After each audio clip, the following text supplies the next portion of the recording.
श्रोताबंधु साहित्य संस्कृति चिंतन यूट्यूब चैनल को आपण मानकु स्वागत करुछि। आधुनिक ओडिया प्रबंध साहित्य धारारे प्रथम प्रबंध भाव रे आमे जानू विवेकी प्रबंध को जार रचयिता हेउछंती यशस्वी कविवर राधानाथ राय। विवेकी प्रबंधर जेहेतु यह एक दीर्घ प्रबंध यार तृतीय भाग को आपण मानक उद्देश्य रे मु उपस्थापन करुछि, जेउथिरे प्रत्येक मनीष भितरे जहा से चिंता करे चाहे तदनुरूप कथा से शुणा को भल पाए, जदि सेपरी कुहा न जाए किपरि से बीतस्पृह हुए, व्यथित हुए, प्रतिक्रियाशील हुए, ताकू से बुझेइचंती। शुणिबा विवेकी प्रबंधर तृतीय भाग। लेखक प्राबंधिक कविवर राधानाथ राय।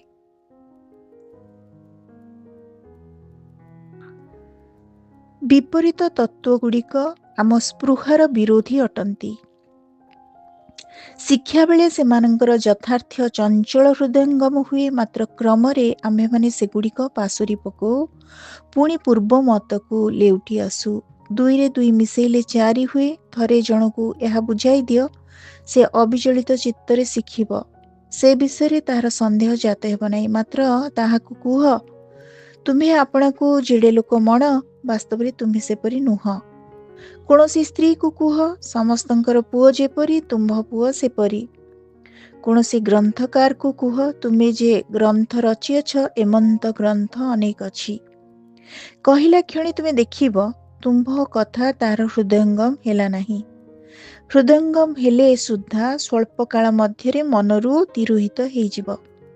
जो माने मनर समधिक उत्कर्ष साधी नाहंती, सेमानंकु तुम्हें जेबे सेहीपरि कहिब, तेबे देखिब से तुम्भर जुक्तिर प्रतिजुक्ति न दर्शाई हाथ गोड़ कचाड़ी गर्जन तर्जन करिवे। प्रकृत प्रसंग छाड़ी तुम्हें आगे कौन थिल, तुम बापा केमंत लोक थिले, तुमर अवस्था किपरि थिला, तुम चरित्र केमंत अटे, तुम्हें देखिबाकू किपरि, हिंसा सूचक स्मित सहित एही कथा मानकर आलोचना करिवे। शेष को देखिब तुम बंधु माने आसी तुम्भकू सावधान होई चलाइबा पई ए उपदेश देबे जे तुमे ताहाकू काहेकि एपरि कथा कहिल। एमंत कले समस्ते तुमको धृष्ट और निर्बोध बोलिबे। अज्ञ माने तो एहीपरि विज्ञ लोके जो माने मनर उत्कर्ष साधु अछंती बोली अभिमान करंती, सेमानकू जेबे अप्रिय सत्य बोलिब, सेमाने बाहरे तुम्भठारे रुष्ट हेबे नाही, मात्र मनरे अल्प हेउ अबा अधिक हेउ अवश्य दुखित हेबे। देहरे व्रण हेले वैद्य जेतेबेले ताकू चिरी दिए, सेतेबेले वैद्य आंभर भल करुची बोली केते लोक आह्लादित हुअंती। चिरिबा बेले कथा छाड़ी दियो। आरोग्य लभिला उतारू तुम्हें जेते थर वैद्य को देखिब, तुम मनरे कृतज्ञतार उद्रेक न होई बरम सेही व्रण विदारक कष्ट स्मृति मार्ग को आसिब। सत्यम ब्रूयात प्रियम ब्रूयात न ब्रूयात सत्यम प्रियम। जो व्यक्ति यह कहिथिले से अनेक देखी शुणी कहिथिले। हिताहित ज्ञानाभिमाने एही चरणद्वय शुणिला क्षणी हसंती। सत्य कथा कहिबू सेथिरे भय कौन, काहारी कष्ट हेला तो हेला, बढ़िले जानिबे। वास्तव रे अप्रिय सत्य दशमूल पांचन परी लागे। जो मानंकु महु परी लागे सेमाने महिरे नाहंती। आम्भे माने आपना को जेड़े करी मणु, वास्तव रे आम्भे माने सेपरी नहु। आम्भे माने जीले अति अल्प लोकर स्वार्थ सिद्धि, मले अति अल्प लोकर स्वार्थ हानि हेब। केही आम मानक कथा प्रतिदिन भाबु नाहंती। यह हृदयंगम हेबाकू अनेक दिन लागे। अनेक नीच व्यक्ति आपणाकू सबुठारु बड़ करी मणंती। कौनसी द्रव्य आनिबा निमंते भृत्य को बजार को पठाइबा बेले कहंती, कहिबू दीनबंधु बाबू पठेइछंती। एही ता कहिले से बेसी देव। दीनबंधु बाबू जानती जे अनेक बाबू अछंती, अनेक बाबू दोकानी ठारू सौदा नियंती, मात्र दोकानी दीनबंधु बाबूंक ठारे जेपरी करिब समस्तंक ठारे कौन सेपरी करिब। केवल दीनबंधु बाबू एका एपरी पांचंती एमंत न मण। प्रत्येक बाबू मने मने जानती समस्तंक ठारे जेपरी मो ठारे सेथिरु बळी करिब। दोकानी लोकमानंकर एही लघिमा भल रूपे जाने। क्रेता मानंकर भ्रांत शुभक मन्यता वाक्ୟରେ चरितार्थ कले ताहार लाभ बिनु क्षति नाही। तेणु सौदा देला बेले कहे ए चाउल ଭାଉ ଟଙ୍କାକୁ 15 ସେର, ମାତ୍ର ଦୀନବନ୍ଧୁ ବାବୁ ବୋଲି ମୁଁ 18 ସେର ଭାରରେ ଦେଲି। ଦୋକାନୀ କେବଳ ଦୀନବନ୍ଧୁ ବାବୁଙ୍କ ଭୃତ୍ୟକୁ ଏପରି କହେ ଏମନ୍ତ ନୁହେଁ, ସେ ସବୁ ବାବୁଙ୍କ ଭୃତ୍ୟକୁ ସେହିପରି କହେ। ନିଷ୍ଠା ଜାଣିଥିବ, ମନୁଷ୍ୟମାନଙ୍କର ଏହି ଶୁଭଗମନ୍ୟତା ଯେବେ ନଥାନ୍ତା, ଖୁଚୁରା ବିକ୍ରେତାମାନଙ୍କର ଜୀବିକା ଭଲ ରୂପେ ଚଳିପାରନ୍ତା ନାହିଁ। ଦୀନବନ୍ଧୁ ବାବୁଙ୍କୁ କହ, ଦୋକାନୀ ତୁମ୍ଭଙ୍କୁ ଯେମନ୍ତ ଦେବ, ତୁମ୍ଭ ପଡ଼ିଶା ରାମବାବୁଙ୍କୁ ସେହିପରି ଦେବ। ଦୀନବନ୍ଧୁ ବାବୁ କୋପରେ ଜଳିଯିବେ। ସମସ୍ତେ ଯେପରି ମୁଁ କ'ଣ ସେପରି? ମୋତେ କ'ଣ ଆଉ ଲୋକ ପରି ପାଇଛ କି? ଦୀନବନ୍ଧୁ ବାବୁଙ୍କୁ ପଚାର, କାହିଁକି ସେ ଆଉ ଲୋକ ପରି ନୁହନ୍ତି? ସେ ସେଥିର କାରଣ ଲୋଡ଼ିବେ ନାହିଁ। ସେ ଜାଣନ୍ତି ସେ ଆଉ ଲୋକ ପ୍ରାୟ ନୁହନ୍ତି, ଏଣୁକରି ସେ ଆଉ ଲୋକଙ୍କଠାରୁ ଶ୍ରେଷ୍ଠ ଅଟନ୍ତି। ମନୁଷ୍ୟମାନେ ବାସ୍ତବରେ ଯେଉଁ ଶ୍ରେଣୀର ଅଟନ୍ତି, ସେହି ଶ୍ରେଣୀଭୁକ୍ତ ହେବାକୁ ସେମାନଙ୍କର ପ୍ରବୃତ୍ତି ହୁଏ ନାହିଁ। ଜଣେ ଅଳ୍ପ ବୟସ୍କ ଚତୁଷ୍ଠାଠି ଶିଷ୍ୟ ଏକ ପଣ୍ଡିତଙ୍କ ସଙ୍ଗେ କଥା କହୁ କହୁ କହିଲା, ମୁଁ ମୁକ୍ତାବଳୀ ସାଙ୍ଗ କରିଛି। ପଣ୍ଡିତ ବୋଇଲେ, ହଁ, ଅନେକ ଛାତ୍ର ଅଳ୍ପ ବୟସରେ ମୁକ୍ତାବଳୀ ସାଙ୍ଗ କରନ୍ତି। ଶିଷ୍ୟ ହୃଦୟରେ ଶେଳ ଫୁଟିଲା।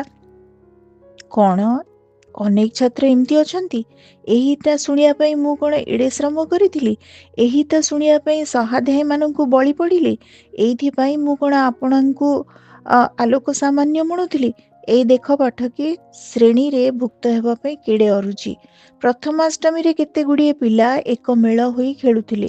ଗୋଟିଏ ସ୍ତ୍ରୀ ସେମାନଙ୍କୁ ଦେଖି ସହଚାରିଣୀ ଆନ ଗୋଟିଏ ସ୍ତ୍ରୀକୁ କହିଲା, ଏତେ ପିଲା ଖେଳୁଅଛନ୍ତି, ମୋ ମଧୁକୁ ଦେଖିଲଣି? ପ୍ରମାଣ ଅଟେ, ମଧୁ ତାହା ଜନନୀ ନୟନକୁ ଆଉ ସବୁ ପିଲାଠାରୁ ଭଲ ଦିଶୁଥିଲା। ମାତ୍ର ମଧୁ ଜନନୀ ମନେ ମନେ ପାଞ୍ଚିଲା ଯେ ସବୁ ମନୁଷ୍ୟ ନୟନକୁ ମଧୁ ସେହିପରି ଦିଶୁଥିବ। ଧ୍ରୁବ ଜାଣିଥିବ, ଆମେମାନେ ଅନ୍ୟ ଲୋକ ପରି। ଏହି ତତ୍ତ୍ୱ ଶିକ୍ଷା ଅନେକ ଦିନରେ ହୁଏ। କେଉଁ କେଉଁ ଲୋକର ଏ ଜନ୍ମରେ ହୁଏ ନାହିଁ। କୌଣସି ଲୋକ କୌଣସି କାର୍ଯ୍ୟ କରିବାକୁ ମୁଡ଼ି ହେଲେ ଆମେମାନେ କହୁ, ଭଲା ମୋ କୁହାରେ କର। ପାଠକେ, ଏପରି କହ କି ନାହିଁ? ସମସ୍ତେ ଏପରି କହନ୍ତି। ତୁମ୍ଭ କୁହାରେ କରିବି, ଅନ୍ୟ କୁହାରେ କାହିଁକି ନ କରିବି? ନ୍ୟାୟସଙ୍ଗତ ହେଲେ ହେଁ ଏ ବଡ଼ କର୍ଣ୍ଣକଟୁ ଉତ୍ତର ଅଟେ। ଏପରି ଉତ୍ତର କାହିଁକି ଆମ୍ଭମାନଙ୍କୁ ଭଲ ଲାଗେ ନାହିଁ? କଥା ଏତିକି, ଆମ୍ଭେମାନେ ଯେପରି ସମସ୍ତେ ସେପରି। ଏହି ତତ୍ତ୍ୱ ଆମ୍ଭମାନଙ୍କର ହୃଦୟଙ୍ଗମ ହୋଇନାହିଁ। ଅନେକ ଲୋକ ଭାଳନ୍ତି ଯେ ସମସ୍ତେ ସେହିମାନଙ୍କ କଥା ରାତ୍ର ଦିନ ଆନ୍ଦୋଳନ କରୁଛନ୍ତି, ସମସ୍ତେ ସେହିମାନଙ୍କ କଥା ରାତ୍ରି ଦିନ ଭାବୁଛନ୍ତି। ଏ ବିଷମ ଭ୍ରାନ୍ତି ଅଟେ। ଆପଣା କଥା ଭାବିଲା ଉତ୍ତାରୁ ଯେବେ କାହାରି ଅବସର ଥାଏ, ସେହି ଲୋକ ସିନା ପର କଥା ଚର୍ଚ୍ଚା କରେ, ମାତ୍ର ଏମନ୍ତ ଅବସର ପ୍ରାୟ ମିଳେ ନାହିଁ। ଯେଉଁମାନେ ଅନେକ ଯଶ ଲଭିଛନ୍ତି, ବିଶ୍ୱବିଖ୍ୟାତ ହୋଇଛନ୍ତି, ଯେଉଁମାନଙ୍କ ନାମ ସମସ୍ତଙ୍କ ତୁଣ୍ଡରେ ଶୁଭୁଅଛି, ଏମନ୍ତ ଲୋକମାନଙ୍କ କଥା ସୁଦ୍ଧା ଆମ୍ଭେମାନେ ଅତି ଅଳ୍ପ କାଳ ଭାବିଥାଉ। କାଳିଦାସ କେଡ଼େ ଲୋକ ଥିଲେ, କିଏ ଅବା ତାଙ୍କୁ ନ ଜାଣେ? ମାତ୍ର କାଳିଦାସଙ୍କ ନାଁ ସ୍ୱାର୍ଥ ସଙ୍ଗେ ଓଜନ କରି ଦେଖ, ମହଣକୁ ମଶାଏ ସୁଦ୍ଧା ହେବ ନାହିଁ। କେତେ ଗୁଡ଼ିଏ କଥା ଅଛି, ଆମ୍ଭେ ସେଗୁଡ଼ିକ କରି ମନେ ମନେ ଭାଳୁ, ମୁଁ ଅମୁକେଇ କଥା କଲି, ଲୋକେ କ'ଣ କହିବେ? କେହି କେହି ଗ୍ରନ୍ଥକାର ନିଜ ରଚିତ ପୋଥିରେ ଗୋଟିଏ ଯୋଡ଼ିଏ ଭ୍ରମ ଦେଖି ଭାଳନ୍ତି, ମୋତେ ଲୋକେ କ'ଣ କହୁଥିବେ, ମୁଁ କାହିଁକି ସାବଧାନ ହୋଇ ନ ଲେଖିଲି? ଲୋକେ ପଢ଼ିଲା କ୍ଷଣି କେତେ ଗାଳି ଦେଉଥିବେ। ଜଣେ ଦିନେ ପାଗ ନ ବାନ୍ଧି କଚେରିକି ଯାଇଥିଲେ। କଚେରିରୁ ଆସି ରାତିଯାକ ଭାବିଲେ, ମୁଁ କାହିଁକି ପାଗ ନ ବାନ୍ଧି ଗଲି? ଲୋକେ କ'ଣ କହୁଥିବେ? ତୁମ୍ଭ ପାଗବନ୍ଧା ଠାରୁ ଲୋକଙ୍କର ଚିନ୍ତିବା ପାଇଁ ବଡ଼ ବଡ଼ କଥା ଅନେକ ଅଛି, କାହିଁକି ସେଥିପାଇଁ ଏଡ଼େ ଆଶଙ୍କା କରୁଛ? ଗ୍ରନ୍ଥକାର, ତୁମ୍ଭ ପୋଥିରେ ଯେଉଁ ଭ୍ରମ ଅଛି, ତା କଥା ତେଣିକି ଥାଉ। ତୁମ୍ଭ ପୋଥି କଥା ସୁଦ୍ଧା କେହି ଭାଳୁଛନ୍ତି କି ନାହିଁ, ଆଗେ ସେଇଟା ଦେଖ। ବାଟରେ ଚାଲୁ ଚାଲୁ କେହି କେହି ଲୋକ ଭାଳନ୍ତି ଯେ ସମସ୍ତେ ସେମାନଙ୍କୁ ଅନେଇ ରହିଛନ୍ତି। ସେମାନଙ୍କ ଚାଲିରୁ ତୁମ୍ଭେ ଏହି ତର୍କଣା କରିପାରିବ। ଥରେ ଛାତିକୁ ଚାହାନ୍ତି, ଥରେ ବାହାରକୁ ଚାହାନ୍ତି, ବାଳ ଟିକିଏ ବଙ୍କା ହୋଇଗଲେ ସିଧା କରିଦିଅନ୍ତି। ବାସ୍ତବରେ ସେମାନଙ୍କ ଚାଲି ଏଡ଼େ ଅପ୍ରାକୃତିକ ଯେ ତୁମ୍ଭେ ଦେଖିଲା କ୍ଷଣି ଜାଣିବ ଯେ ସେ ଲୋକ ଆପଣାକୁ ବଡ଼ କରି ଜାଣେ। ବିଶେଷତଃ ସଭାସ୍ଥାନମାନଙ୍କରେ ଏହି ଲଘିମା ସ୍ଫୁଟ ରୂପରେ ଜଣାପଡ଼େ। ଶୁଭଗମନ୍ୟ ଲୋକ କୌଣସି ସଭାକୁ ଆସିଲା କ୍ଷଣି କେତେ ସଙ୍କୁଚିତ ହୁଅନ୍ତି, କପଟ ନମ୍ରତା ଅବଲମ୍ବନ କରନ୍ତି। ବହୁଦର୍ଶୀମାନେ ସେହି ସଙ୍କୋଚ, ସେହି ନମ୍ରତାକୁ ବଡ଼ କରି ମଣନ୍ତି।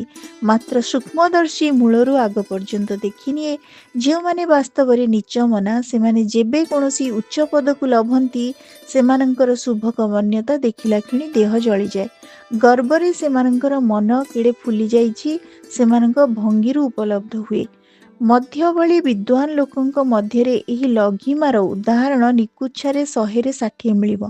ସ୍କୁଲରେ ଯେଉଁ ଛାତ୍ରମାନେ ଉତ୍କର୍ଷ ଲଭିବାର ପ୍ରତିଷ୍ଠା ପାଆନ୍ତି ସେମାନଙ୍କ ମଧ୍ୟରୁ ଅନେକ ଗୁଡ଼ିଏ ସଂଶିତ ଲଘିମାର ବଶୀଭୂତ ହୁଅନ୍ତି। ଆମ୍ଭେ ଦିନେ ଗୋଟିଏ ପିଲାକୁ ପାରିତୋଷିକ ନେଇ ଘରକୁ ଆସୁଥିବାର ଦେଖିଲୁ। ତାହାର ଚାଲି ଭଙ୍ଗି ଚାହାଣୀରୁ ଆମର ଧ୍ରୁବ ଉପଲବ୍ଧି ହେଲା ଯେ ସେ ଆପଣା ନିଧି କରି ଜାଣେ। ଆପଣାକୁ ସମସ୍ତ ନୟନର ବିଷୟୀଭୂତ ମଣେ। ବାସ୍ତବରେ କେହି ତାକୁ ଅନଉ ନଥିଲେ। କେହି ଆପଣା ମନୁଷ୍ୟତାର ପରିଚୟ ଦେବା ପାଇଁ ଆଖି ଡୋଳାକୁ ଥରକୁ ଥର ଉଲୁଟାନ୍ତି, କଟମଟ କରି ଚାହାନ୍ତି। ମୋତେ କ'ଣ ଜାଣ କି? ମୁଁ ଅନ୍ତର୍ଯାୟୀ ଦେଖୁଛି, ମନେ ମନେ ସେମାନେ ଏହିଟା ଭାବୁଛନ୍ତି। ଏହା ସେମାନଙ୍କର ନେତ୍ରଭଙ୍ଗୀ କହିଦିଏ। ଦିନେ ଗୋଟିଏ ବଡ଼ ସଭା ହୋଇଥିଲା। ଅନେକ ଲୋକ ଆସିଥିଲେ। ଯେଉଁମାନେ ପ୍ରକୃତରେ ମହତ୍ ଏବଂ ବିଖ୍ୟାତନାମା ଥିଲେ ସେମାନେ ଆସିଲେ। ସରଳ ଅବ୍ୟାଜ ଭାବରେ ଆସନ ଗ୍ରହଣ କଲେ। ଅନେକ ଲୋକ ଯେ ସେମାନଙ୍କ ଉପରେ ସକୌତୂହଳ ଦୃଷ୍ଟିପାତ କରୁଥିଲେ ତାହା ସେମାନେ ଜାଣିବାର ବୋଧ ହେଲା ନାହିଁ। ସେଗୁଡ଼ିଏ ବିଜ୍ଞ ମଧ୍ୟ ଭଳି ଲୋକେ ଆସିଲେ। ସେମାନଙ୍କ ଆକୃତିରୁ ଜଣାଗଲା ଯେ ସେମାନେ ଆପଣାକୁ ବଡ଼ କରି ଜାଣନ୍ତି ନାହିଁ। ସ୍ୱଭାବରେ ଲୋକେ ଯେପରି ବସନ୍ତି ସେମାନେ ସେହିପରି ବସିଲେ। ମାତ୍ର ଗୋଟିଏ ନିଚମନା ଖ୍ୟାତିଲିପ୍ସୁ ଲୋକ ଆସିଲେ। ତାଙ୍କୁ ଦେଖିଲା କ୍ଷଣି ହସ ମାଡ଼ିଲା। ତାଙ୍କ ଆକୃତିରୁ ଜଣାଗଲା ଯେ ସମସ୍ତେ ତାଙ୍କୁ ଅନେଇ ରହିଛନ୍ତି। ଦେଖ, ଏହି ରଘୁବାବୁ ଆସିଗଲେ। ସଭାସ୍ଥ ଲୋକେ ଚକିତ ହୋଇ ପରସ୍ପର ଏକା କହୁଛନ୍ତି। ଏହି ତା ସେ ମନେ ମନେ ଜାଣନ୍ତି। ଏହା ମଧ୍ୟ ଜାଣିବାର ବିହିତ କି ଯେ ଅନେକ ଲୋକ ତୁମ ଆଗରେ ବସିଛନ୍ତି, ମାତ୍ର ତୁମେ ଯେମନ୍ତ ଜାଣ ନାହିଁ। ଏପରି ବ୍ୟାଜ କରିବାର ଅତ୍ୟନ୍ତ ଗହଣୀୟ ଅଟେ। ଏପରି ବ୍ୟାଜକୁ ଅସଙ୍ଗତ ଶୁଭଗମନ୍ୟତାର ପରିମାପକ ଜାଣିଥିବ। ଆପଣାକୁ ଯେଡ଼େ କ୍ଷୁଦ୍ର ଜାଣିବାର ବିହିତ ସେପରି ମଣିଲେ ଏବଂ ପ୍ରାକୃତିକ ରୀତି ଅନୁସରି ଚଳିଲେ କେହି ତୁମକୁ ପଦେ କହିବେ ନାହିଁ। ବାସ୍ତବରେ ଏହିପରି ବ୍ୟବହାର ନ୍ୟାୟାନୁମୋଦିତ ଅଟେ। ଶୁଭଗମନ୍ୟତା ଅନେକ କଥାରୁ ଚିହ୍ନା ପଡ଼େ। ଅହଙ୍କାରର କୃତ୍ରିମ ପରିହାର ସେଥିରେ ଗୋଟିଏ ଅଭ୍ରାନ୍ତ ପରିଚାୟକ ଅଟେ। ଆପଣାମାନଙ୍କ ପା କଲ୍ୟାଣରୁ ଏସବୁ ମୁଁ କ'ଣ ଗୋଟାଏ ଲୋକ? କେହି କପାଳିଆ ଲୋକେ ଆପଣା ବିଭବ ଦେଖାଉ ଦେଖାଉ ଏପରି କହନ୍ତି। ମାତ୍ର ସେମାନଙ୍କ ନାଭିରୁ କଣ୍ଠ ପର୍ଯ୍ୟନ୍ତ ଅହଙ୍କାର ଭର୍ତ୍ତି ହୋଇଥାଏ। ବାହାରେ କୃତ୍ରିମ ବିନୟ କରନ୍ତି। ମୋ ଜାଣିବାରେ ଅମୁକେଇ କଥା ନାକରା। ଏହା ନ କହି କେହି କହନ୍ତି ଅମୁକେଇ କଥା ନାକରା। ଏହା ସମସ୍ତେ ସ୍ୱୀକାର କରିବେ। ପାଠକେ ନିଷ୍ଠା ଜାଣିଥିବ। ଶେଷ ଉକ୍ତିଟି ବାହାରେ ବିନୟ ସୂଚକ, ମାତ୍ର ପ୍ରକୃତରେ ନୁହେଁ। ମୁଁ ଜାଣିବାରେ ଅମୁକେଇ କଥା ନାକରା ଯେ ବ୍ୟକ୍ତି ଏହା କହେ ସେ ସରଳ ମନରେ କହେ। ତାହାର ଆତ୍ମପର ଜ୍ଞାନ ନଥାଏ। ବିଷୟ ପ୍ରତି ତାହାର ଯେଡ଼େ ଦୃଷ୍ଟି ଆପଣା ପ୍ରତି ତେଡ଼େ ଦୃଷ୍ଟି ନାହିଁ। ମାତ୍ର ଯେ ବ୍ୟକ୍ତି କହେ ଏହା ସମସ୍ତେ ସ୍ୱୀକାର କରିବେ ଯେ ଅମୁକେଇ କଥା ନାକରା, ସେ ଅହଙ୍କାର ପରିହାର କଲେ ହେଁ ବାସ୍ତବରେ ଅହଙ୍କାରୀ ଅଟେ। ମୁଁ ଏହି ଶବ୍ଦ ପରିହାର କରିବାର ପ୍ରତିଜ୍ଞା କରି ଗୋଟିଏ ପ୍ରବନ୍ଧ ଲେଖ। ଦେଖିବ ସେହି ଶବ୍ଦଟି 100 ଥର ତୁମ ମନରେ ପଡ଼ିବ, ତୁମ ଲେଖନୀରୁ ବାହାରିବ। ତୁମ ବିଷୟ ପ୍ରତି ମନୋନିବେଶ 100 ଥର ବିଚଳିତ କରୁଥିବ। ଏପରି ଅପ୍ରାକୃତିକ ପ୍ରତିଜ୍ଞା ନ କରି କୌଣସି ବିଷୟ ଲେଖ। ଦେଖିବ ଆପଣା କଥା ମନରୁ ଏକାବେଳକେ ତିରୋହିତ ହେବ। ତୁମ୍ଭର ଅବିଭକ୍ତ ମନୋଯୋଗ କେବଳ ବିଷୟ ଉପରେ ନ୍ୟସ୍ତ ହେବ। ସେହି ପ୍ରବନ୍ଧ ଭିତରେ ତୁମେ 25 ଥର ମୁଁ ଶବ୍ଦ ବ୍ୟବହାର କରିଥିବ, ମାତ୍ର ଅହଂ ପଦ ଥରକ ନିମନ୍ତେ ସୁଦ୍ଧା ତୁମ ମନରେ ଉଦିତ ହୋଇନଥିବ ପ୍ରକୃତିର ଅପ୍ରତିହତ ପ୍ରଭାବ। କୌଣସି ପରମାର୍ଥୀ ଯେବେ ତଦ୍ଗତ ମନରେ ଭାଗବତର ବ୍ୟାଖ୍ୟା କରୁଥାଏ, ବ୍ୟାଖ୍ୟା କରୁ କରୁ ଅଶୁଦ୍ଧ ପଦ ଉଚ୍ଚାରଣ କରେ, ସେହି ପଦ ପ୍ରତି ଆମ୍ଭମାନଙ୍କର ଦୃଷ୍ଟି ନଥାଏ। ଆମେ ଜାଣୁ ଯେ ସେ ଆପଣା ବିଦ୍ୟା ଦେଖାଉନାହାନ୍ତି। ଆମେ ଜାଣୁ ଯେ ଏକାଗ୍ର ଭକ୍ତି ବିନୁ ତାହାଙ୍କ ମନରେ ଆନ ଭାବର ସଞ୍ଚାର ହେଉନାହିଁ। ଏଥିପାଇଁ ସେ ଯାହା କହନ୍ତୁ ସେଥିର ବ୍ୟାକରଣ ଦୋଷ, ଅଳଙ୍କାର ଦୋଷ ପ୍ରତି ଦୃଷ୍ଟି ନ ରଖି କେବଳ କଥାମାନଙ୍କ ତତ୍ତ୍ୱରେ ମନୋନିବେଶ ଆମେ କରୁ। ମାତ୍ର ବିଦ୍ୟାଭିମାନୀ ତରୁଣ ପୁରୁଷ ସଭାରେ ହାତଗୋଡ଼ କଚାଡ଼ି ଯେତେବେଳେ ବକ୍ତୃତା କରନ୍ତି, ବକ୍ତୃତା କରୁ କରୁ ଯେବେ ଗୋଟିଏ ଶୁଦ୍ଧ ପଦ ବୋଲନ୍ତି, ଆମେମାନେ ହସ ସମ୍ଭାଳି ପାରୁନାହିଁ। ହେତୁ କି ଆମେମାନେ ଜାଣିଥାଉ ଯେ ଆପଣା ବିଦ୍ୟାର ଆଡ଼ମ୍ବର କରିବାର ବକ୍ତାଙ୍କର ଏକମାତ୍ର ଉଦ୍ଦେଶ୍ୟ ଅଟେ। ଆମ୍ଭେ ଜାଣିଥାଉ ଯେ ବକ୍ତା ବଡ଼ ଶୁଭଗମନ୍ୟ ଅଟନ୍ତି। ବାଲ୍ମୀକି ଆପଣାକୁ ମୁନି ସତ୍ତମ ବୋଇଲେ ଆମ୍ଭେମାନେ ବିରକ୍ତ ହେବୁ ନାହିଁ, ମାତ୍ର ମାଘ ଆପଣାକୁ କବି କୀର୍ତ୍ତି ଦୁରାଶାଗ୍ରସ୍ତ ବୋଇଲେ ଆମ୍ଭେମାନେ ସେହି ବିନୟକୁ ନିର୍ମଳ ବିନୟ ମଣିବୁ ନାହିଁ। କେହି କେହି ଲୋକର ଶୁଭଗମନ୍ୟତା ହସ୍ତାକ୍ଷରରୁ ସ୍ଫୁଟ ରୂପେ ଜଣାପଡ଼େ। ଅନେକ ଲୋକର ହସ୍ତାକ୍ଷର, ବିଶେଷତଃ ସ୍ୱାକ୍ଷର ଏପରି ବ୍ୟାଜରେ ଲେଖା ହୋଇଥାଏ ଯେ ତୁମେ ଲେଖା ଦେଖିଲା କ୍ଷଣି ଜାଣିବ ଯେ ଲେଖକ ଲେଖିଲା ବେଳେ ଭାଳିଥିଲେ ସମସ୍ତେ ମୋ ଦସ୍ତଖତ ଦେଖି ଚମକିଯିବେ। କେହି କେହି ଲୋକ ନିତାନ୍ତ କାର୍ଯ୍ୟରେ ବ୍ୟସ୍ତ ଥାନ୍ତି। ସେମାନଙ୍କୁ ଅନେକ ସ୍ୱାକ୍ଷର କରିବାକୁ ହୁଏ, ତେଣୁ ସଂକ୍ଷିପ୍ତ ରୂପରେ ଚଞ୍ଚଳ ସ୍ୱାକ୍ଷର କରନ୍ତି। ଆମେମାନେ ସେମାନଙ୍କୁ କହୁନାହୁଁ, ସେମାନେ ନିର୍ଦ୍ଦୋଷ। ଯେଉଁମାନେ ପ୍ରୟୋଜନ ବିରହରେ ଜାଣିଶୁଣି ଏପରି ସ୍ୱାକ୍ଷର କରନ୍ତି ଯେ ତୁମେ ଲେଖକକୁ ଯେବେ ଜାଣିନଥାନ୍ତ ତେବେ ସେହି ସ୍ୱାକ୍ଷର ପଢ଼ିପାରନ୍ତ ନାହିଁ। ଯେଉଁମାନେ ସ୍ୱାକ୍ଷରକୁ ପ୍ରାଧାନ୍ୟର ପରିଚାୟକ ଜାଣି ପ୍ରକୃତ ମାର୍ଗ ଛାଡ଼ି ଅପ୍ରାକୃତିକ ରୂପରେ ଲେଖନ୍ତି, ଆମ୍ଭେମାନେ ସେହି ଶୁଭଗମନ୍ୟ ମହାତ୍ମାମାନଙ୍କୁ ଲକ୍ଷ୍ୟ କରୁଛୁ। ଦୁଃଖର କଥା ଏହିକି ଅନେକ ବଡ଼ ଲୋକ ଏହି ଲଘିମାର ଦାସ ଅଟନ୍ତି। କେହି କେହି ଜାଣି ଅକ୍ଷର ମନ୍ଦ ଲେଖନ୍ତି, କେହି କେହି ଅକ୍ଷରଗୁଡ଼ିକୁ ଫଳ ଫୁଲରେ ସୁଶୋଭିତ କରନ୍ତି। ଲେଖିଲା ବେଳେ ଧାଡ଼ିକୁ ତେର୍ଛା ରୂପରେ 10 ଥର ଅନାନ୍ତି। ଖଣ୍ଡିଏ ତମସୁକ ଲେଖା ହେଲା ଉତ୍ତାରେ ସେଥିରେ ସାକ୍ଷୀମାନଙ୍କ ନାଁ ଯେତେବେଳେ ପଡ଼େ, ପାଠକେ ମନୋଯୋଗ କରି ଦେଖିଛଟି କି ଯେ ବିଚାରା ଭଲ ଲେଖି ନ ଜାଣେ ତା ହାତ କମ୍ପୁଥାଏ। କେତେ ଡରିହରି ଲେଖେ, ଏଥିରେ ଅପ୍ରାକୃତିକ ଅଥବା ଗ୍ରହଣୀୟ କିଛି ନାହିଁ। ଏମନ୍ତ ଲୋକକୁ ଉତ୍ସାହ ଦେବା ପାଇଁ ପ୍ରବୃତ୍ତି ହୁଏ, ମାତ୍ର 2-4 ଜଣ ଅପଟୁ ଲୋକ ଲେଖିଲା ଉତ୍ତାରୁ ଜଣେ ପଣ୍ଡିତମନ୍ୟ ମହାତ୍ମା କାଗଜ ହାତକୁ ନେଇ ସବ୍ୟାଜ ଅବହେଳାରେ ଚରଚର କରି ଦସ୍ତଖତ କରନ୍ତି। ଆଖି କେତେ ଭଙ୍ଗୀ କରୁଥାଏ। ତୁମେ ଦେଖିଲା କ୍ଷଣି ଜାଣିବ ଯେ ସେ ଆପଣାକୁ ଅସାଧ୍ୟ ସାଧକ ମଣୁଛନ୍ତି, ଅପଟୁ ସଙ୍ଗୀମାନଙ୍କ ଠାରୁ ଶ୍ଲାଘା ପ୍ରତ୍ୟାଶା କରୁଛନ୍ତି ଏବଂ ଆମକୁ ଏ କ'ଣ ଦେଖେଇବେ, ଆମେ କ'ଣ ଲେଖି ଜାଣିନାହୁଁ। ଗାଁକୁ ଯାଉ ଯାଉ ବାଟରେ ସାଙ୍ଗୀମାନଙ୍କୁ ଏହି କଥା କହିବେ। ଥରେ ଜଣେ ଏପରି ବ୍ୟାଜରେ ଚରଚର କରି ଲେଖୁ ଲେଖୁ କଲମ ଫୁଟି କାଗଜ ନେକ ଗୁଡ଼ାଏ ଚିରିଗଲା। ଆମକୁ ହସ ମାଡ଼ିଲା। ଗର୍ବ ଖର୍ବ ଦେଖିଲେ ସମସ୍ତେ ଆହ୍ଲାଦିତ ହୁଅନ୍ତି। ଲୋକର ଶୁଭଗମନ୍ୟତା ଅନେକ କଥାରୁ ଜଣାପଡ଼େ। ସେ କଥାମାନ କଳି ହେବ ନାହିଁ। କୌଣସି ଲୋକର ଶୁଭଗମନ୍ୟତା ପରୀକ୍ଷା କରିବା ନିମନ୍ତେ ତୁମର ଯେବେ ସ୍ପୃହା ଥିବ, ଥରେ ତାହାକୁ ତା ଶ୍ୱଶୁର ଘରେ ଦେଖିବ। ସବୁ ଜୁଆଇଁ ସମାନ ନୁହନ୍ତି, ମାତ୍ର କୌଣସି କୌଣସି ଜୁଆଇଁ ଚାଲି ଦେଖିଲେ, କଥାବାର୍ତ୍ତା ଶୁଣିଲେ ହସ ସମ୍ଭାଳି ହୁଏ ନାହିଁ। ବିଶ୍ୱାସ କରିବ ତ କହିବି, ଆମ୍ଭ ଗ୍ରାମକୁ ଗୋଟେ ଜୁଆଇଁ ଆସିଥିଲେ। ଭୋଜନ ବେଳେ ସେ ସମ୍ମୁଖରେ ଗୋଟିଏ ଆଇନା ଥୋଇ ଭୋଜନ କରୁଥିଲେ। ତାହାଙ୍କର ଜଣେ ବିଶ୍ରବ୍ଧ ବନ୍ଧୁ ତାହାଙ୍କୁ ସେଥିର ହେତୁ ପଚାରନ୍ତେ ବୋଇଲେ, ଭୋଜନ କଲାବେଳେ ମୁହଁ ବିକୃତ ଦିଶେ, କାଳେ ଅତ୍ୟନ୍ତ ବିକୃତ ଦିଶିବ, ଲୋକେ ହସିବେ, ଏଥିପାଇଁ ଆଗରେ ଦର୍ପଣ ଥୋଇଛି ଯେ ଆଗୁ ସାବଧାନ ହେବି। କୌଣସି ଲୋକର ଲଘୁ ମନସ୍କତା ପରୀକ୍ଷା ନିମନ୍ତେ ତାହା ଶ୍ୱଶୁର ଘରଠାରୁ ଉପଯୋଗୀ ସ୍ଥାନ ଆଉ ନାହିଁ। ତୁମ୍ଭ ଗ୍ରାମର କୌଣସି ଜୁଆଇଁ ଶ୍ୱଶୁର ଘରକୁ ଆସିଛନ୍ତି, ତୁମେ ତାଙ୍କ ପାଖରେ ବସି କଥାବାର୍ତ୍ତା କରୁଛ। ହଠାତ୍ ଜୁଆଇଁଙ୍କ ଆଖି ଡୋଳା ବୁଲିଲା। ତୁମ୍ଭ ସଙ୍ଗରେ ସାଧାରଣ ଲୋକ ପରି କଥା ହେଉଥିଲେ, ହଠାତ୍ ସ୍ୱର ବଦଳିଗଲା। ଅପ୍ରୟୋଜନୀୟ କେତେଗୁଡ଼ିଏ ରସିକତା ସୂଚକ ଶବ୍ଦ ପ୍ରୟୋଗ କଲେ। ତୁମର ମନ ବିଷୟାନ୍ତରେ ନିବିଷ୍ଟ ଥିଲା। ହଠାତ୍ ତାଙ୍କର ଭଙ୍ଗୀ ପରିବର୍ତ୍ତନ ଦେଖି ତୁମେ ବିସ୍ମୟାବିଷ୍ଟ ହୋଇ କ'ଣ ହେଲା ପରା ବୋଲି ଚାରିଆଡ଼େ ନେତ୍ରପାତ କଲ। ହେବ ଆଉ କ'ଣ, ଶାଶୁ ଜଳା କବାଟିରୁ ଜୁଆଇଁକୁ ଥରେ ଦେଖିଛନ୍ତି। ଜୁଆଇଁ ଏହି ତା ଜାଣି ଏଡ଼େ ସଂକୁଚିତ, ସବ୍ୟାଜ ଚକିତ ହେଉଛନ୍ତି, ଅନର୍ଥକ ରସିକତା ସୂଚକ ଶବ୍ଦ ଗୁଡ଼ିଏ ଉଚ୍ଚାରୁଛନ୍ତି। ଶାଶୁ ଯେ ଜୁଆଇଁକୁ ଦେଖିବା ନିମନ୍ତେ ଜଳାକବାଟି ପାଖକୁ ଆସିଥିଲେ ତାହା ନୁହେଁ, କାର୍ଯ୍ୟବଶରୁ ଆସିଥିଲେ। ହଠାତ୍ ଜୁଆଇଁଙ୍କ ଉପରେ ଆଖି ପଡ଼ିଗଲା, ମାତ୍ର ଜୁଆଇଁ ପାଞ୍ଚିଲେ। ଶାଶୁ ସ୍ଥିର ଦୃଷ୍ଟିରେ ଆଗ୍ରହପୂର୍ବକ ତାଙ୍କର ଆଲୋକ ସାମାନ୍ୟ ଲାବଣ୍ୟ କଳୁଅଛନ୍ତି। ଛାର ମନୁଷ୍ୟ ପ୍ରକୃତିର ଲଘିମା କହିଲେ ସରିବ ନାହିଁ। କେତେ ଗୁଡ଼ିଏ ଶୁଭଗମନ୍ୟ ଲୋକ ଅଛନ୍ତି, କୌଣସି କଥା କହିଛନ୍ତି ଅବା କରିଛନ୍ତି ବୋଲି ଅନର୍ଥକ ତୁମଠାରେ କ୍ଷମା ମାଗିବେ। ସେ ଯାହା କରିଛନ୍ତି, ଯାହା କହିଛନ୍ତି ତାହା ଏମନ୍ତ କିଛି ଦୋଷାବହ ନୁହେଁ। ହୁଏତ ତୁମ୍ଭର ସେ କଥା ମନରେ ନାହିଁ, ମାତ୍ର ସେମାନେ ଏଡ଼େ କୃତ୍ରିମ କାତରତା ସହିତ କ୍ଷମା ମାଗିବେ ଯେ ଶୁଣିଲା କ୍ଷଣି ଆଉ ଲୋକେ ତାଙ୍କୁ କୌଣସି ଗୁରୁତର ଅପରାଧ ଗଣିବେ। ପାଠକ, ଏହି ପଂକ୍ତିଗୁଡ଼ିକ ପଢ଼ୁ ପଢ଼ୁ ବୃଷଭ ଓ ମଶକର ଗଳ୍ପ ତୁମର ମନେ ପଡ଼ୁଥିବ। ବାସ୍ତବରେ ଯେ ଅନେକ ଥର ଅନର୍ଥକ କ୍ଷମା ମାଗେ, ସେ ଆପଣାକୁ ଜଣେ କରି ଜାଣେ, ଏହା ନିଷ୍ଠା ଜାଣିଥିବ। ସ୍ତ୍ରୀମାନେ ବଡ଼ ଶୁଭଗମନ୍ୟ, ସବୁ ସ୍ତ୍ରୀ ସମାନ ଆମ୍ଭେ ଏହା କହୁନାହୁଁ। 15 ପଣି ଶୁଭଗମନ୍ୟ। ଅନେକ ଥର ତୁମ ଘରେ ଭୋଜନ ନିମନ୍ତେ କୁଟୁମ୍ବିନୀ ମାନେ ଆହୁତ ହୋଇଥିବେ। ଭଲ ପତଳା ଶାଢ଼ୀ ପିନ୍ଧି ସଂକୁଚିତ ହୋଇ ତୁମ ଘରକୁ ଆସୁଛନ୍ତି ଏପରି କେତେ ତରୁଣୀ ଦେଖିଥିବ। ଅଧୋବଦନ ସତେ ଯେମନ୍ତ କିଛି ଜାଣନ୍ତି ନାହିଁ।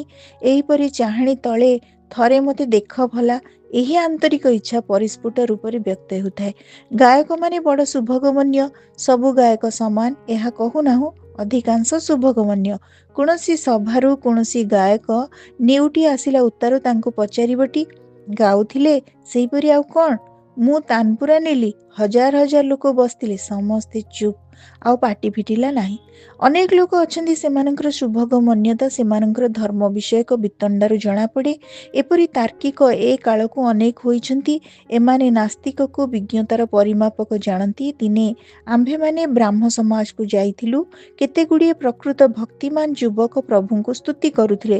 ସେମାନଙ୍କ ଆନ୍ତରିକ ଭକ୍ତି ଦେଖି ଆମ୍ଭମାନଙ୍କ ମନ ଦ୍ରବୀଭୂତ ହେଲା। ମାତ୍ର ସେଠାରେ ସୁଦ୍ଧା ବିରକ୍ତି ଉପୁଜିଲା।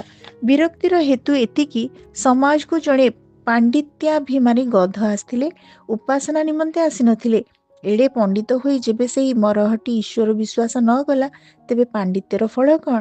ବ୍ରାହ୍ମଣମାନଙ୍କ ଇତରତା ଦେଖି ଆପଣା ଶୁଭଗମନ୍ୟତା ଚରିତାର୍ଥ କରିବା ପାଇଁ ସେ ଆସିଥିଲେ। ବ୍ରାହ୍ମଣମାନେ ଯେତେବେଳେ ନେତ୍ର ନିମୀଳିତ କରି ସ୍ତୁତି ବୋଲୁଥିଲେ, ସେ କେତେ ପ୍ରକାର ଭଙ୍ଗୀ କଲେ, କେତେଥର ମର୍କଟପ୍ରାୟ ହସିଲେ।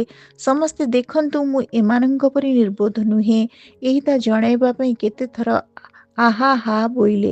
ବ୍ରାହ୍ମ ମନ୍ଦିରରେ ଯେଉଁ ଗୀତ ବୋଲନ୍ତି, ସେ ଗୀତର ମାଧୁରୀ ଆନ ଗୀତରେ ନାହିଁ। ମାତ୍ର ସେହି ଗଧକୁ ତଡ଼ିଦେବା ଇଚ୍ଛା ନିତାନ୍ତ ବଳବତୀ ହେବା ଯୋଗୁଁ ଆମ୍ଭେ ସେହି ସ୍ୱର୍ଗୀୟ ମାଧୁରୀ ଅନୁଭବ କରିପାରିଲୁ। ଗଧ ପାଞ୍ଚିଲେ ସମସ୍ତେ ତାଙ୍କୁ ଅନେଇ ରହିଛନ୍ତି, ସମସ୍ତେ ତାଙ୍କୁ ଡରନ୍ତି। ଆମେ ନିଶ୍ଚେ ଜାଣିଲୁ, ସଭା ଭାଙ୍ଗିଲା ଉତ୍ତାରୁ ଗଧ ଯାଇ ସମସ୍ତଙ୍କଠାରେ ଆପଣା ଗୌରବ କରିବେ। ଧର୍ମ ଧର୍ମ ରାତିଦିନ କରନ୍ତି, ମୋତେ କେହି କାହାରି ତୁଣ୍ଡ ଫିଟିଲା ନାହିଁ। ସମସ୍ତଙ୍କଠାରେ ଏହି ବଡ଼ାଇ କରିବେ। ଯେଉଁମାନେ ସବୁବେଳେ ଆପଣା ପତ୍ନୀର କଥା କହନ୍ତି, ପତ୍ନୀର ପ୍ରଶଂସା କରନ୍ତି, ସେମାନେ ବଡ଼ ଶୁଭଗମନ୍ୟ। ଏହି ଶୁଭଗମନ୍ୟତା ଆନ୍ତରିକ ହେଲେ ସେଥିରୁ ଅନିଷ୍ଟ ନ ହୋଇ ବରଂ ଶୁଭ ଫଳର ସମ୍ଭାବନା।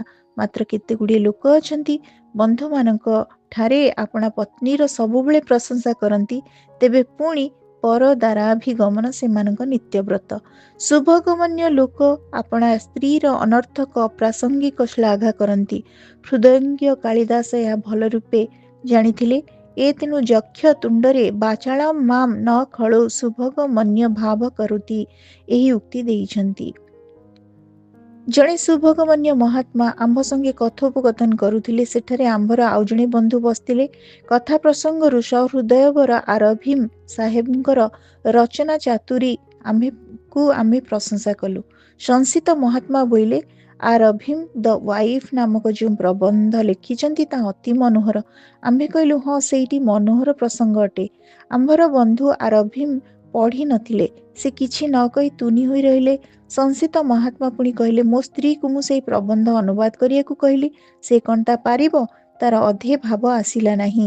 ଆମ୍ଭେ ନିଷ୍ଠା ଜାଣୁ, ଇଂରାଜୀ ତେଣିକି ଥାଉ। ତାଙ୍କର ସ୍ତ୍ରୀ ଦେଶ ଭାଷାରେ ମଧ୍ୟ ଅତି ଅଳ୍ପ ଶିକ୍ଷିତା। ମହାତ୍ମା ଆପଣା ସ୍ତ୍ରୀକୁ ନିନ୍ଦା କଲେ, ମାତ୍ର ପ୍ରକାରାନ୍ତରେ ସ୍ୱର୍ଗକୁ ଟେକିଦେଲେ। ଏହା ଆମର ଭଲ ଉପଲବ୍ଧି ହେଲା। କେହି କେହି ଶୁଭଗମନ୍ୟ ମହାତ୍ମା ଆପଣା ପତ୍ନୀ କର୍ତ୍ତୃକ ବୁଣା ଜୋତା ଅବା ଟୁପି ସବୁବେଳେ ପିନ୍ଧିଥାନ୍ତି। ସେମାନଙ୍କର ଆନ୍ତରିକ ଉଦ୍ଦେଶ୍ୟ ଏହି ଯେ, ଏମନ୍ତ କଲେ ଆପଣା ପତ୍ନୀର ଗୁଣଗୌରବ କରିବା ନିମନ୍ତେ ଅନେକ ସୁଯୋଗ ଲଭିବେ। ଆମ୍ଭେ ଯାହା କହିଲୁ ତାହାକୁ ବ୍ୟାପ୍ତି କରି ଘେନିବ ନାହିଁ। ନିକୁଚ୍ଛାରେ 100ରେ 80 ଏହିପରି। ଅନେକ ଲୋକ ଠା କରି ବସି କଥାବାର୍ତ୍ତା କରୁଛନ୍ତି, ଆଉ ଜଣେ ସେଠାରେ ବସି ସେମାନଙ୍କ ଆଡ଼କୁ ଅନାଇ ରହିଛନ୍ତି, ମୁଚୁକି ମୁଚିକି ହସୁଛନ୍ତି। ଏପରି ମୂର୍ତ୍ତି ପାଠକେ ଦେଖିଛ ତ? ଆମ୍ଭେ ଭଲ ବୋଲି ପାରୁନାହୁଁ, ମାତ୍ର ତୁମ୍ଭେ ଆମର ଅର୍ଥ ବୁଝିଅଛ। ସେହି ମୁଚୁକି ହାସ୍ୟକାରୀ ବଡ଼ ବିଜ୍ଞମନ୍ୟ। ସେ ଆପଣାକୁ ଅସାଧାରଣ କରି ଜାଣନ୍ତି। ସାଧାରଣ ଲୋକର କଥାବାର୍ତ୍ତା ତାହାଙ୍କର ପ୍ରଜ୍ଞାକୁ ତୁଚ୍ଛ ଦିଶେ। ତେଣୁ ସେ ଇତର ଲୋକମାନଙ୍କର କଥାବାର୍ତ୍ତାରେ ଭାଗି ହୁଅନ୍ତି ନାହିଁ। ପାଠକେ ଏପରି ଗଧ ଥୋକାଏ ଦେଖିଥିବେ।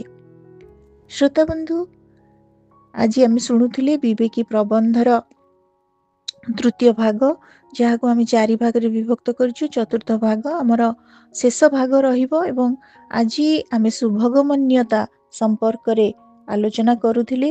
ଏବଂ ବିବିଧ ପ୍ରସଙ୍ଗକୁ ଏଠି ଉପସ୍ଥାପନ କରି ଉଚିତ ଅନୁଚିତର ରୂପରେଖ ଅଙ୍କନ କରିଛନ୍ତି କବିବର ରାଧାନାଥ ରାୟ ତାଙ୍କର ବିବେକୀ ପ୍ରବନ୍ଧରେ। ଆଜିର ଅଡିଓଟି ଆପଣମାନଙ୍କୁ କେମିତି ଲାଗିଲା, ଆପଣମାନଙ୍କ ମତାମତ ଅପେକ୍ଷାରେ ରହୁଛି। ଧନ୍ୟବାଦ ଏବଂ ଆମମାନଙ୍କ ଚ୍ୟାନେଲକୁ ଅଧିକରୁ ଅଧିକ ସବସ୍କ୍ରାଇବ୍ କରନ୍ତୁ, ଶୁଣନ୍ତୁ, କମେଣ୍ଟସ୍ ଦିଅନ୍ତୁ। ଆପଣମାନଙ୍କ ପାଖରେ ଆମର ଋଣ ସ୍ୱୀକାର ଏବଂ ପରବର୍ତ୍ତୀ ପର୍ଯ୍ୟାୟରେ ଆମେ ବିବେକୀର ଶେଷ ଅଂଶଟିକୁ ଶୁଣିବା। ଅନେକ ଧନ୍ୟବାଦ।